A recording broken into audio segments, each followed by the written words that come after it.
Good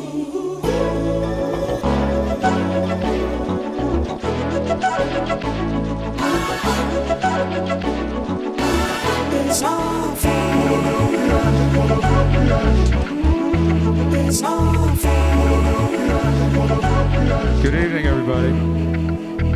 I just found the keys to a city. The beats are big and the lights are pretty.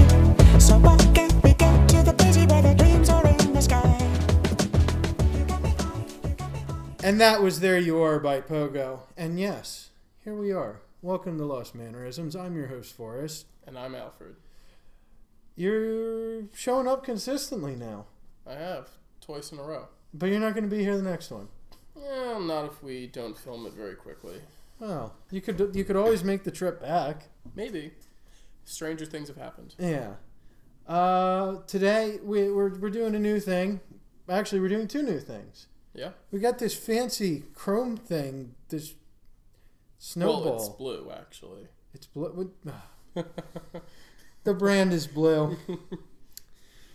All right. Well, we got a new mic. Hopefully this works out and the audio shows up okay. I don't know if I turn the microphone on the camera on, so I will have no choice but to make sure the audio syncs up. You can listen to our soothing voices in HD. So the second new thing is we're saying today is January 8th, 2019. We're going to be keeping the date because, as some of our regular viewers know, we have a delay between when we film and when we upload. Which we're trying to shrink. This is but part one of that. And since I'm the only person editing and the other one keeps going away, it becomes a very difficult task. And we had a little delay. Happy New Year's! We had a little delay because we were doing New Year's stuff, and so we're a week late. We only had 2 views on our last video. Weird. Very weird. That is not even a tenth of what we normally get. Yeah, no, it's It's shockingly low, even for us. I'm not expecting great things, but our regular viewership is way higher than 2. I don't know. We're not gonna make better tags. Let's try not talking bad about the YouTube here and see what happens. Did we talk bad about YouTube? We might have. I always bash YouTube. I'll check the title. Maybe you gave it a bad title. It was Christmas and We're Socially Lubricated. I thought it was a phenomenal title. Speaking of social lubrication, This is delicious. there you go. Today we're drinking Cuba Libres. That's in bad taste, Alfred. So I've been told, but it tastes so good. It's rum and Coke. With a little bit of lime. With a little bit of lime, but it's rum and Coke. And the ingredients are rum and Coke. And sometimes you can add a little bit of a lime. But there's some... We probably should have got the history about why it's distasteful to order a Cuba Libre. But I think it's distasteful because it's a poke. I don't think anyone actually knows why it's distasteful to order a Cuba Libre, but there have been people punched at bars for less. What's our news? We have, the most obvious bit of news. I don't know if it will still be going on when this video goes up, but as of right now, the government is still shut down. We will say hopefully not. Yeah. We could argue this every which way, left, right, up, down. We could argue that Trump is trying to make a move. The Democrats called his bluff. Turns out it wasn't a bluff. That's really the gist of it, right? I think so. Everyone's being politically strong-headed. If you don't know the story, what are you doing watching us? Go watch a real news channel. Get some information in your brain. Government departments are actually starting to run out of money. People have been furloughed, which is essentially they've been temporarily laid off. But now people are actually working without pay. And so we'll see where this goes. Please, the one thing I will say, other than people who are government workers, and maybe somebody who had to wait in a line that was slightly longer, but I don't know anyone who's been affected by this shutdown who isn't a government worker. Yeah. I mean, the people being affected by this are unfortunately government workers who aren't being paid. And maybe there's a possibility that people's lives will be affected at some point. Yeah. But most people's day-to-day experiences are with the state government. Well, exactly. It's a federal government shutdown. The military, I don't know. I think their budget's running out soon, but eventually soldiers won't be paid. Yeah. It causes an inconvenience for anyone on the federal payroll, basically. And if you wanted to visit a state park or fly, basically. Well, that gets into an interesting, and we'll try to make this point as quick as we can. That gets into an interesting principle. I saw on the social media, people were worried about people's safety, people and the environment's safety at these national parks. Because there weren't government agents or park rangers, government agents sitting out there, and I have to pour Alfred some cola, some nameless cola in his beverage. So, since we're not being sponsored, and we don't want to even touch this brand cola's name with a 10-foot pole, because their lawyers, I don't even want to go near that. Well, they're better than our lawyers, let's put it that way. Yes. So they were worried about the people in the environment because there weren't government workers to sit there and say, don't do this, don't do that. And to hand out maps and give educational tours. And it's a valid role, I believe. I truly think that the government's main role is to be a safety net for the people. I don't know if we agree there or not. So you could... I think in this case, absolutely. Well, it's good to have park rangers stopping people from doing stupid things. But it gets into the point of the show because most of these safety precautions are things that people should know. Like, if you carry trash in, don't throw it at the ground. Right, carry it out. Don't dig a hole and leave it. Right. Don't provoke wild animals. Don't provoke wild animals. And if you do, have a gun with the capacity to ward off wild animals. Well, we'll stick with don't provoke wild animals. That's still a bad idea. Don't wander off trails if you don't know where you are or have a map. But we can go through all of the rules that they give you. But they're not particularly difficult rules. They're kind of almost common sense.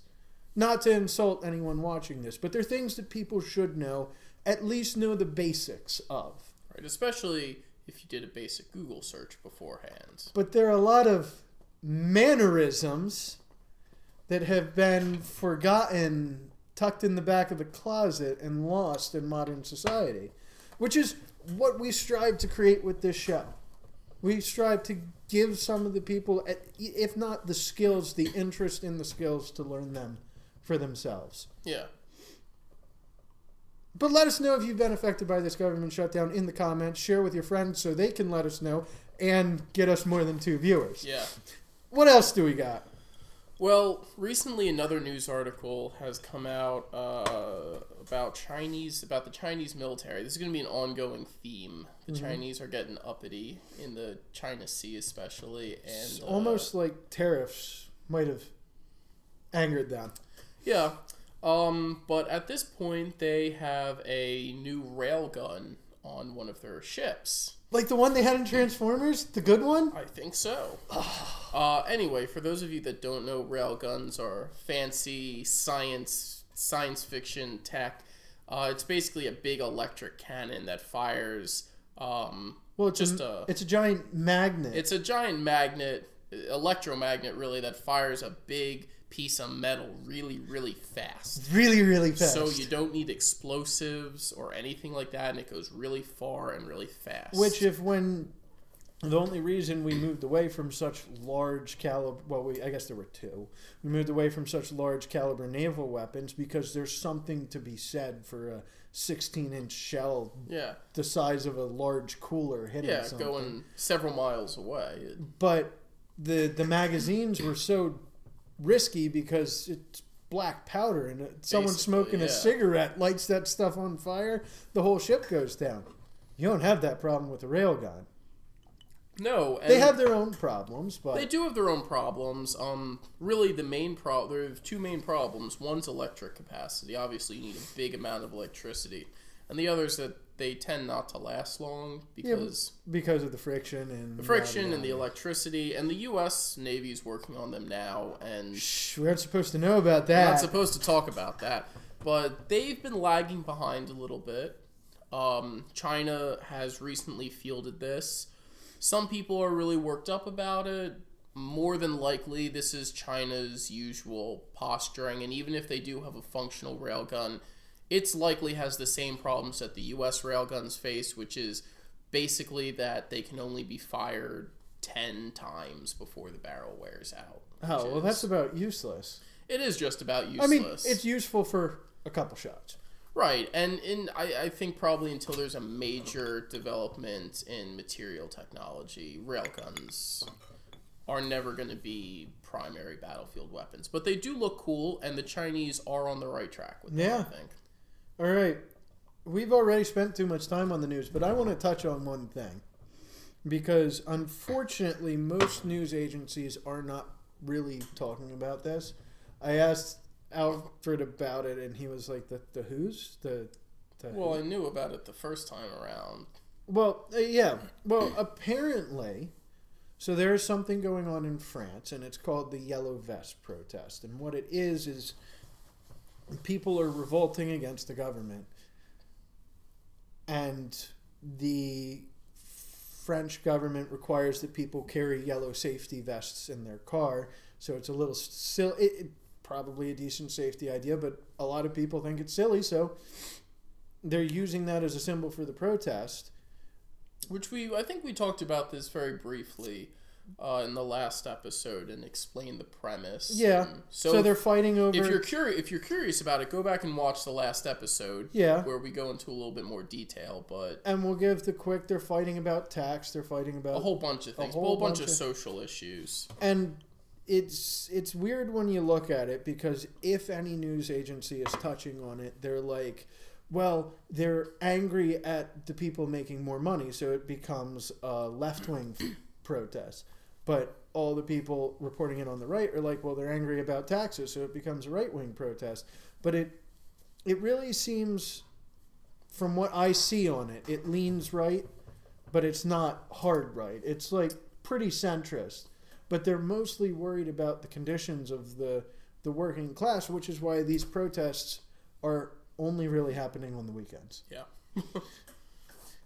So that is our big old greeting news segment. We're going to jump into we're going to jump into a quick discussion segment, and then we have a fun segment.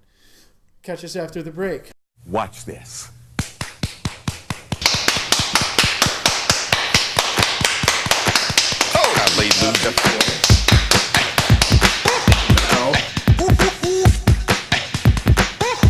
Get up right now.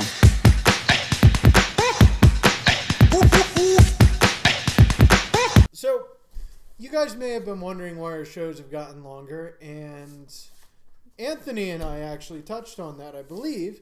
It's because it's gotten cold out. It has gotten very cold, and apparently now America's London too, so it rains about every other day, so we're limited in I don't know why I keep looking at this microphone like it's a camera, but I keep looking at this microphone like it's a camera. So it's wet, it's cold, it's frozen, our outside stuff has become... Not that we did a ton of outside stuff before, but... We did enough. Yeah.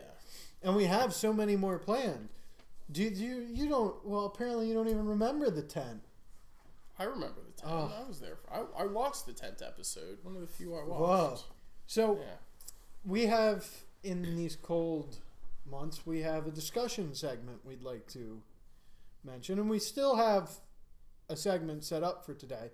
But Alfred had an interesting concept he wanted to discuss lightly. And I think we can devote 5 or so minutes to it. Yeah, and there's a couple tie-ins here, but over Christmas, I got a couple nice bags.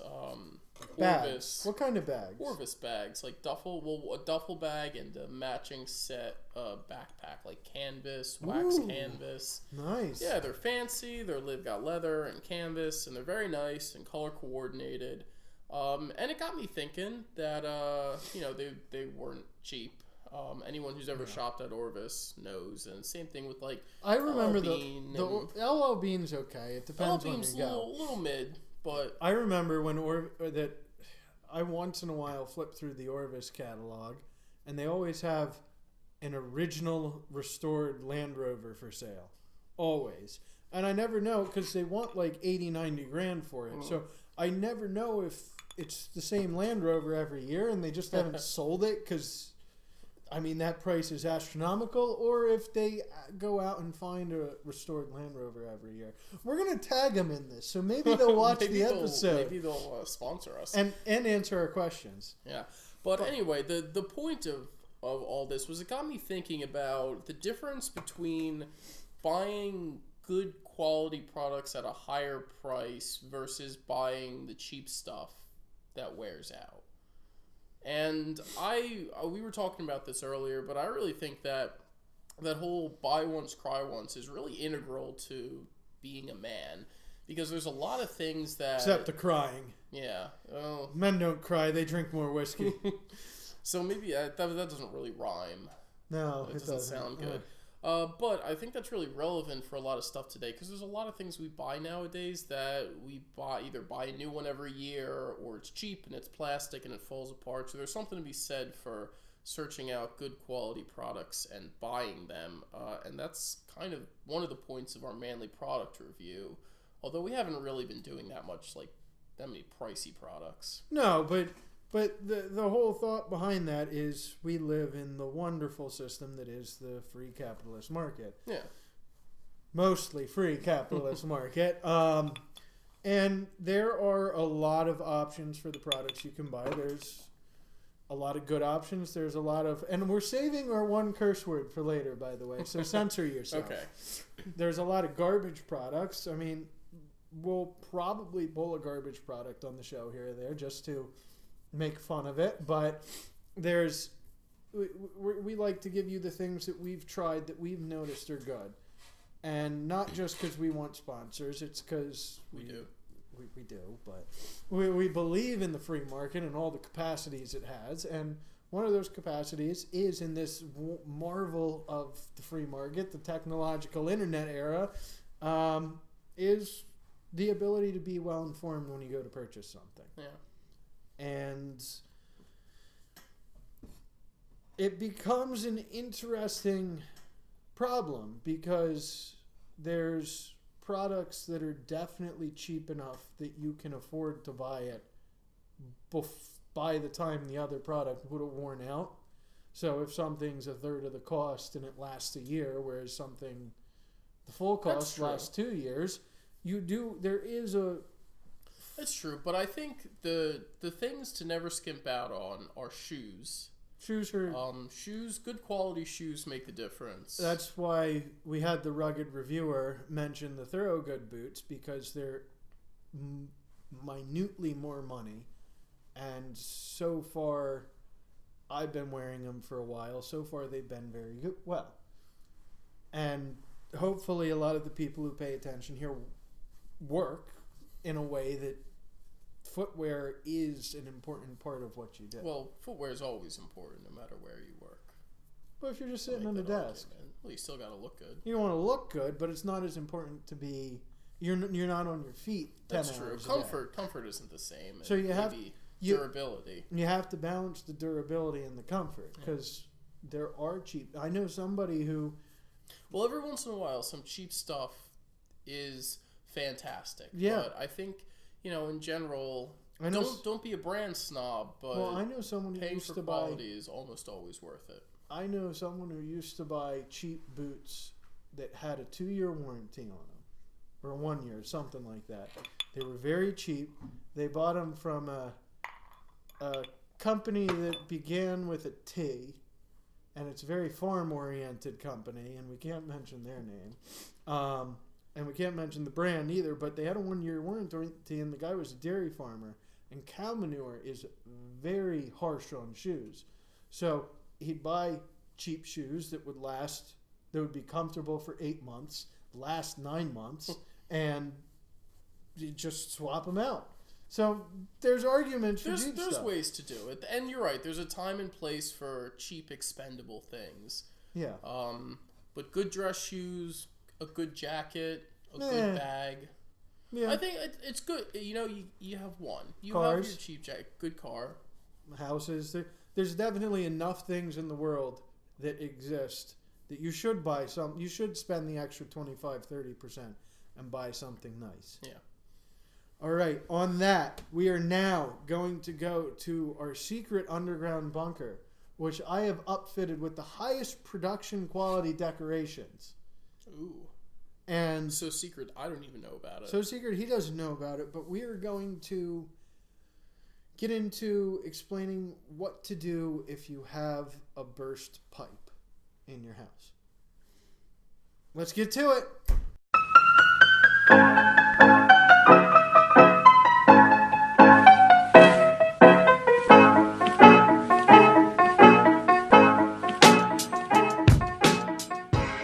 Oh no!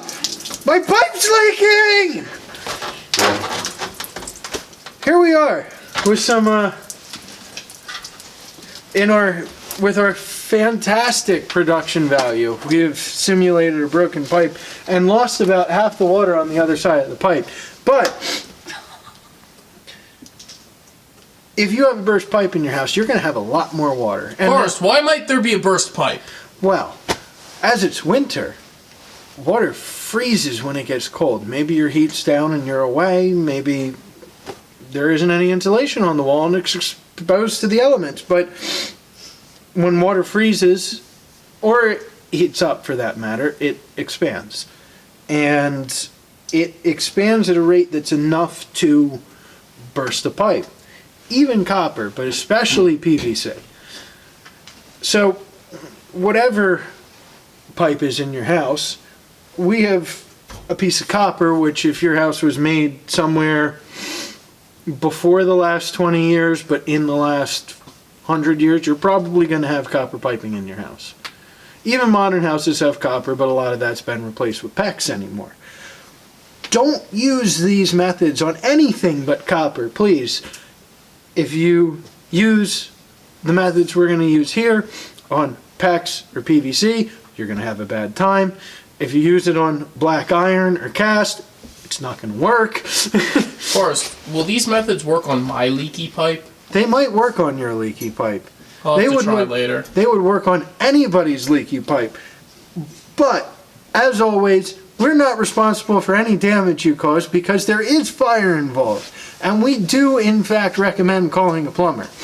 So, now that you've seen our fantastic leaky pipe that we did not make by just putting a T in between two pipes, we're going to jump really quick and explain to you the parts you're going to need, and then we'll come back and show you what to do.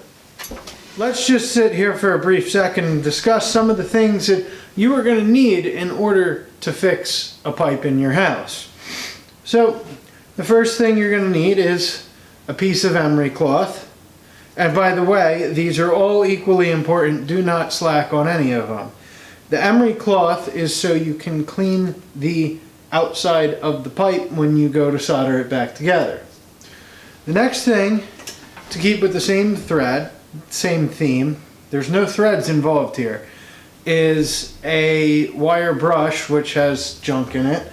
Wire brush in order to clean out the inside of the piece, typically the coupling, so you can clean out the inside when you go to solder.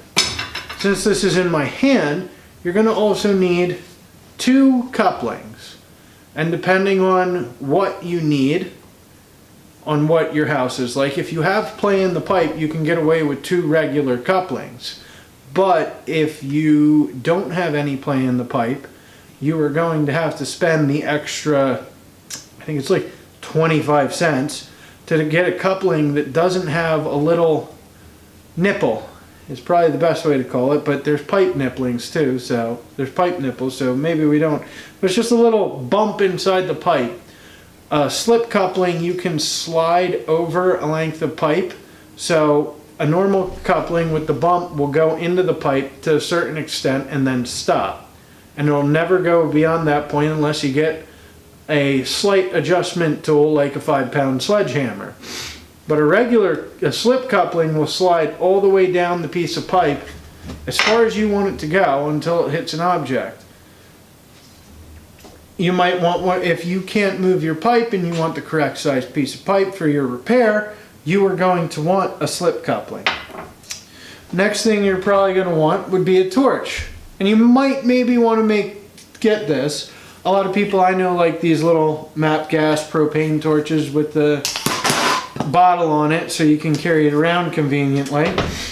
But you'll use that to heat up the pipe so your solder can melt. And this is what actually joins the two pieces of pipe together. If you're purchasing it, do not buy solder with lead in it. You want to buy lead-free solder so you yourself don't go the way of the Roman. What else? You're going to need a brush, or as I was once told, and some of our fans will hopefully get, a flux capacitor. A flux capacitor in order to apply the flux. And now the flux is what you use to clean the pipe. You're also going to need a tubing cutter or a pipe cutter, depending who you are. One of the plumbing friends of mine who was supposed to be on the show but was crying about it specifically calls it a tubing cutter. And lastly, you're going to need some rags. You can use rags, you can wet them and keep the heat from transferring elsewhere. If you want it to look nice, you wipe the rim of your solder with a rag.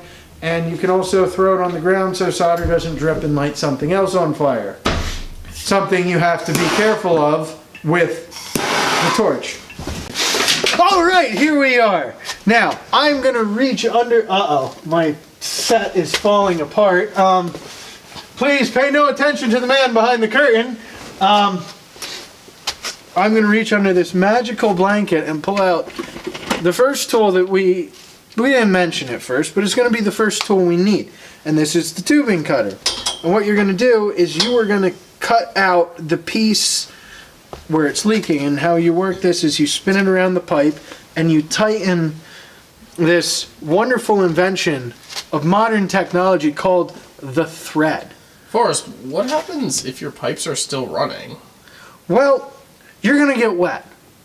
So you could cut it while it's still running. You can't do the other parts while it's still running, but in theory, you would like to stop the water so you don't get wet. And so you should turn your water off prior to doing this. I can't tell you what pipe is leaking in your house. Well, you've already found the pipe. But I can't tell you if it's a part of your water system, your potable water system, your heating system. I can't tell you where in the house this pipe is. So you're going to have to chase the valve, find the valve to shut it off, all on your own. Valves typically look something like this, and they're quarter-turn valves, and if the handle is in line with the pipe, it's going to be on. And if the handle is horizontal to the pipe or perpendicular, I guess the pipe could be vertical in any direction, but if it's perpendicular to the pipe, it's typically off, or they often say it on the pipe. I rarely need more than a half turn to turn me on. Anyway, once you shut the water off, thank you, Alfred. We're, again, socially lubricated. I might forget some pieces. So this wonderful modern invention called the thread, or a running wedge, you tighten this as you rotate it around the pipe, and what that does is that cuts through the pipe, and I in no way made previous cuts, so this is in no way going to be shorter, and try not to drop this stuff, it's going to take shorter than the amount of time for you to cut the pipe. So just really quick, while I'm cutting this, as you saw, I moved the pipe away. You may or may not be able to swing your pipe away. A real man can shove their pipe back into the house. But Now it is okay for the broken piece of pipe to drop, don't bother with that. But in most housing scenarios, the pipe is going to be secured in a way that you don't really have a lot of play. So like I mentioned in the parts you'll need video, you might need a slip coupling in order to make it fit. I don't have any slip couplings on hand, so I just have this regular fitting with the nipple teat thing inside of it, the little bump, and as you can see, I cannot push this.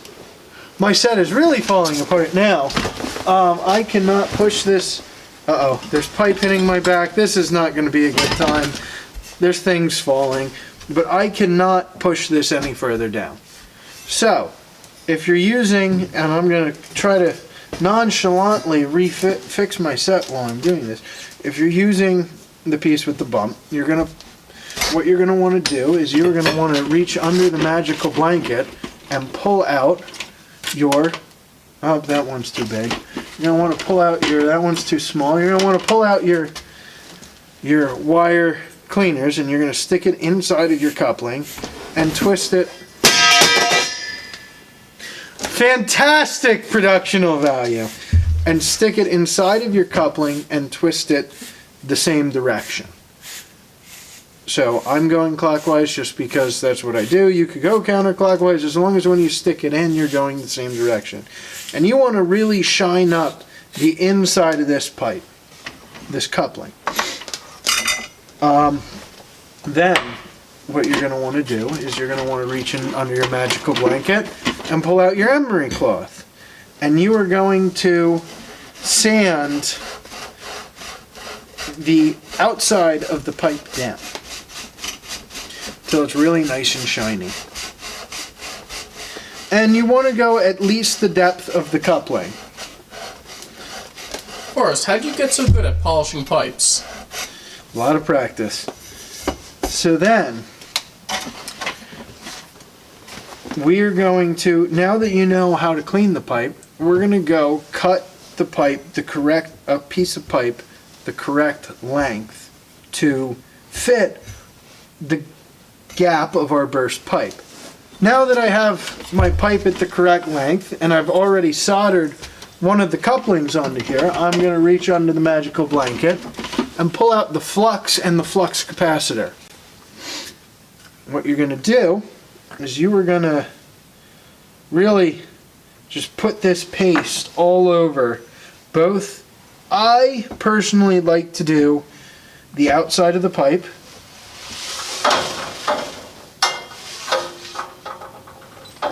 production value. And I also like to wipe down the inside of the fitting. Now, this is a type of acid that reacts to the heat and breaks down the copper. So I'm also going to do this to the other side of my pipe and bring back the fitting, or the pipe, the other side of the burst pipe in the house. That I have also already soldered a fitting onto. So you really just wipe this stuff on there and you really get it on good. So then you push everything together and twist it around a little and you push it on there until it doesn't go anymore.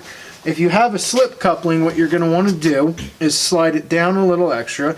If your pipe doesn't move, obviously you can't force it apart and put the coupling in. So you're going to put the pipe in about the same length. You're going to mark both ends of it at approximately the correct depth. You're going to slide your fitting onto your markings and do the same work. Let me just clean my brush off here because I don't have a whole lot. I don't have a big container of this. We don't use a lot of this type of fittings. We use a different kind that's even easier to use in an emergency situation because you can fix it under pressure with water there, but the tool to do it's about $1 gram. So next you're going to want your rag and your torch. And pro note, do not touch the copper pipe once you've applied the torch to it. copper is a conductor, and it is going to be fucking hot, and you will burn yourself. No questions asked. Not even like, oh, you'll get away with this little touch. You will burn yourself. So now, what you're going to do is you're going to heat the pipe up to the point where the solder melts when you apply it. But you're also going to want to heat the pipe. And this is really if you want it to look nice. Once the solder starts really, the flux starts really liquefying, you're going to want to give it a little wipe and clean it up because the solder will chase the flux. So I'm going to heat this, and I was told that you heat it until the flame starts to turn green, because that's when the copper's off gassing at the correct temperature. So we're going to heat this up, and you know what? I'm going to use what the professionals use and really quickly reach down and grab a good torch. The MAP gas torches work in certain scenarios. They're very good in tight quarters, but if you want to heat it up fast, use a real good propane torch, and you keep it lit.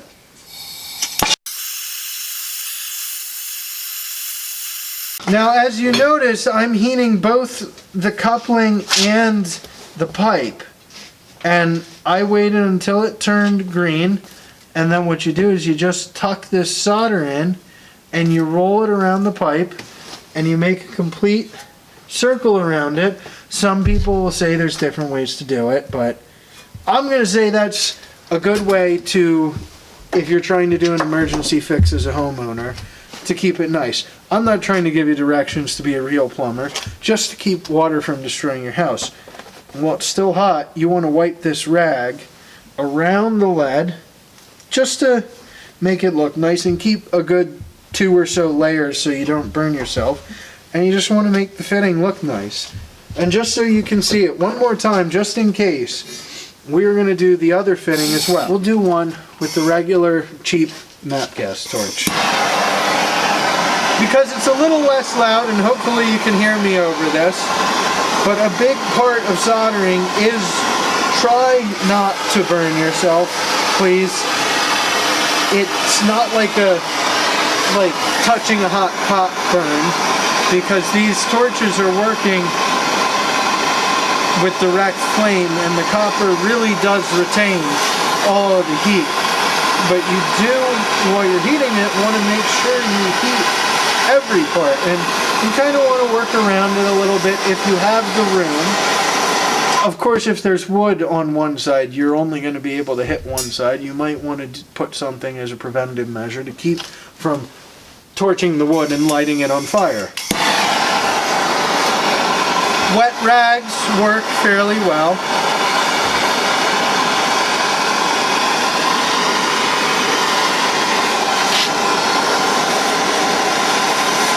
And see, it's a little easier to tell the greening with the MAP gas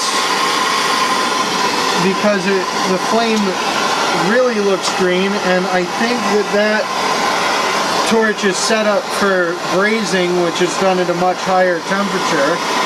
And you can keep the heat on it while you're soldering, and this is horrendous soldering jobs I'm doing, but hopefully you guys are able to get the general idea of what happens when you need to solder a pipe. Now you want to make sure that you have a really good seal around it, and that's another point for why you use the rag. And this is an issue that can come up when you're soldering, is I did not put enough flux on this coupling right here. And if you can see the lead, I'm using lead solder right now because I'm trying to use it up so I don't have it. Do not use lead in your house, but the principles are the same. The solder will not adhere somewhere where it's properly cleaned. And this joint would still leak. It might leak less than what you have in your house when the pipes burst, but it's still gonna be an issue. So if you really need help, call a plumber. But hopefully you're able to prevent something from burning your house down, soaking your house, and not burning your house down. But please, be careful. Call a plumber if you need help.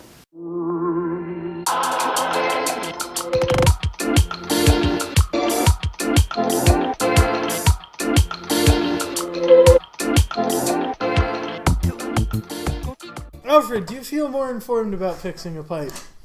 Well, I know what not to do. He's just being sarcastic here because as we film stuff, we have not actually filmed the burst pipe yet.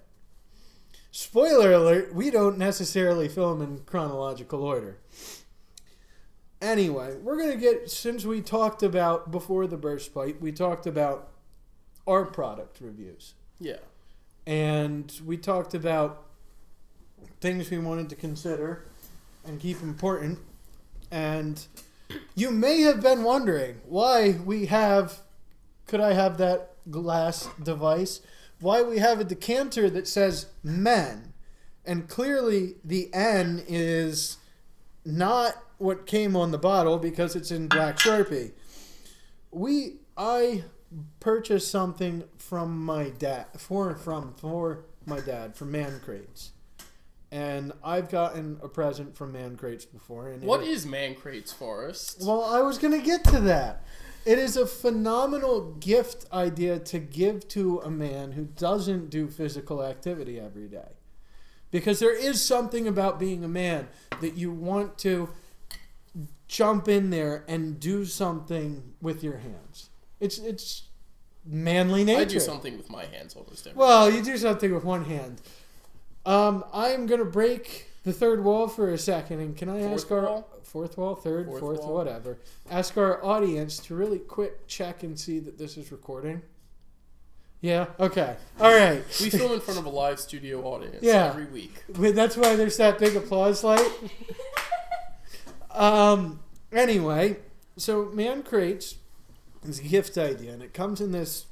It's not impossible to break. It comes in a crate. It comes in a wood crate that they've sealed together on one end. With nails. And some adhesives, and they ship it in a cardboard box, and on top of everything is pry bar. So if you're buying this for a man in your life, you have to pry into the crate to get to your gift. Now, they have a huge variety of gifts, and we are going to give them a plug because of how awesome they are as a company. I think this is actually the second time we've mentioned them. Maybe. Yeah. Maybe. So maybe I can be like some of the political podcasters that I listen to and that always mention Mancrates, and I can get a sponsorship from Mancrates because I've already bought Mancrates. They're awesome. You got jerky gifts, you got whiskey gifts, you got food gifts, you got sports gifts. You might be able to get personalized glassware, and I'm not sure that any of personalized for someone. Personalized for someone. And this is why I want to give them a plug, because I reached out to them on Christmas Day. Of course, they answered me the next day. I ordered this for my dad, and it was supposed to come with his name on the glass, his initials on the decanter. And instead, we have it for someone named Mark. So, Mark, could you please come forward and come collect your decanter? But I reached out to Mancrates on Christmas, and they got back to me, and they said that sometime this week, they had to catch back up from the holidays. Sometimes this week, they would be sending me the correct personalization on the crate. And that they would... That if I wanted to, I could keep this, or I could ship it back. A, I didn't feel like getting the postage to send it back. B, I needed a decanter for the set. And C, they offered me to keep it, so why not? I will say the coolest gift you can get from them, though, is the gift card. Is it? It is. You have no input here? I have not bought anything from Have you even looked at their stuff? No. Why would I look at their stuff? Because it's a great gift to give someone. What men in my life am I going to give gifts to? I don't know. They got stuff going from like $30 to like $200. They got a good range. But the gift card, it instead of coming in a crate with a pry bar, it comes formed in probably plaster of Paris, but concrete, and they send you a little hammer. Oh, that's cute. It's like those archaeology things. When you were a little kid, you get to tap it out and brush it away. Yeah. Get the little skeleton Except of your you dinosaur. don't have to be so delicate with it. You just sit there, and as long as you use the hammer they give you, and you don't go get a big sledgehammer, you just whack into it and start taking it. So now, I know I've been doing most of the talking on these reviews, but Alfred didn't give me anything. I don't have much to review, and apparently we're not allowed to plug the one product I did receive because, well, other than the Orvis stuff I guess we talked about. Yeah. I'm not allowed to plug the one product because it competes. Whisper it in my ear. I'm suspending I my guess brand new Walther PPK. Oh, actually, I do have a story about that. Okay. So, Interarms and apparently Smith & Wesson Walther Smith & PPKs have apparently an issue with the safety engaging under recoil, Yeah. which mine has been suffering from. So it's an issue with the barrel on the safety. I took it apart, took the slide apart.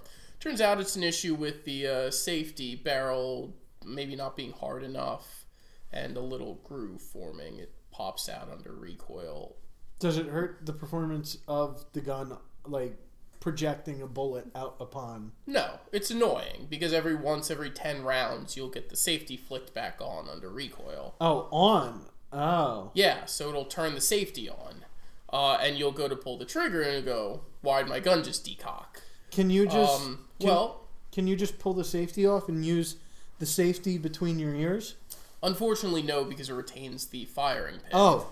So I contacted the new manufacturers of the PPK, which is Walther Arms. Do they have new PPKs for us? I think that, they're not. They haven't offered to send me 5 new guns, but they are honoring the warranty on the gun and fixing the slide. Well, that's good. Yeah, so I thought that was worth a plug because that impressed me. I feel like they're under no obligation to fix 40-year-old Interarms. But yours was new in box. Yes, it was new, but they were very quick. They responded. Overall, I got a response in a couple days, and actually over Christmas I asked because I assumed there would be a cost, and they got back to me and said, no, we'll honor the... For those who don't know, us gun appreciative folks have been waiting on a new PPK for about 15 years, maybe. Since Smith & Wesson started churning out questionable... Well, since they dropped them completely, there were still people buying the questionable ones. Yeah. Happily. And enjoying them. Yeah. But people have been waiting for a new PPK for some time. I can tell you that it's been at least the past 5 years because I tried to locate a PPK when I was 18, even though I couldn't buy it. But nobody's been doing it in the U.S. There's been patents and this and that. As I understand, Walther Arms is the but new... now that you have an interesting plug for when the PPK comes out, the company is gonna be good. I hope so. We'll see. I haven't sent the slide out yet, but I have high hopes. I've heard good things on the internet, I should say, from the last year or so from this company doing it. So okay, I've heard good things. Like the Thorogood boots, I have another work review with me, and I believe this is a fairly new product because I didn't find out about it until I walked into a store in New York. Carhartt has come out with knee pads that if you wear the double-kneed pants to work, as you should because it's 2 pairs of pants on the front of your legs, you can utilize these little knee pads they give you, and I'm not going to give a demonstration, but you can shove it in between the layers of knees on the pants, and it gives you some protection if you have to get up and down and on your knees periodically throughout the day. Now, which all of us do. Now, especially if you want to get ahead. I will say it's a phenomenal idea. The outcome of their product, I may not be 100% satisfied with. It has its quirks. Well, it seems like it's no replacement for a true knee pad. Well, hang on. It's a pain in the balls to get inside and out of the pants. Actually, getting out's easy. They say you can leave them in the pants and to wash them. So if I only wore one pair of Carhartts in a week, they're great. But if I wash my pants like a normal sane person and wear a different pair of pants the next day, they're a little pricey for what they are. But if you just take the time to shove them in and out of the pants, they're great. Now, as Alfred was starting to touch on, if you're on your knees all day for work like he is, they aren't as good. They're great for getting up and down, maybe spending a couple hours on your knees. They're something to protect you. Do they, could you get this in, say, a woman's size? I have no idea. Oh, that's too bad. My girlfriend's looking for something.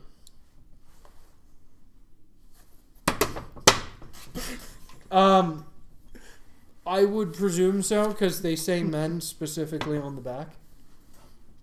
But they're okay. I mean, seriously, if you're working and you have to be on your knees at any time throughout the day, they're going to save you a lot of pain. And unless you're trying to get into fire bunker pants, they're almost fairly unnoticeable.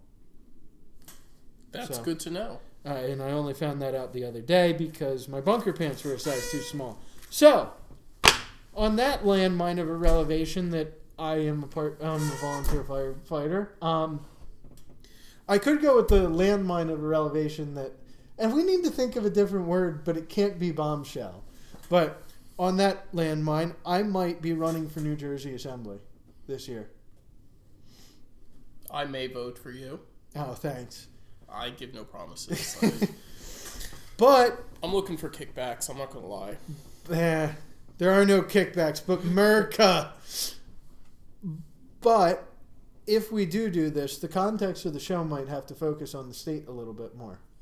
Because I still would love to do this show. I get a huge kick out of doing this. This is fun. This is enjoyable. I don't know why most of the people who I don't ask to show up don't show up. We were supposed to have 6 people again. And they all bailed out last minute saying, oh, I don't want to be on the interwebs. It's like, you're already on the internet. It's true. I mean, if you carry around a cell phone, Google's always listening. They're or always Siri listening. if you prefer iPhones. So, have a good night.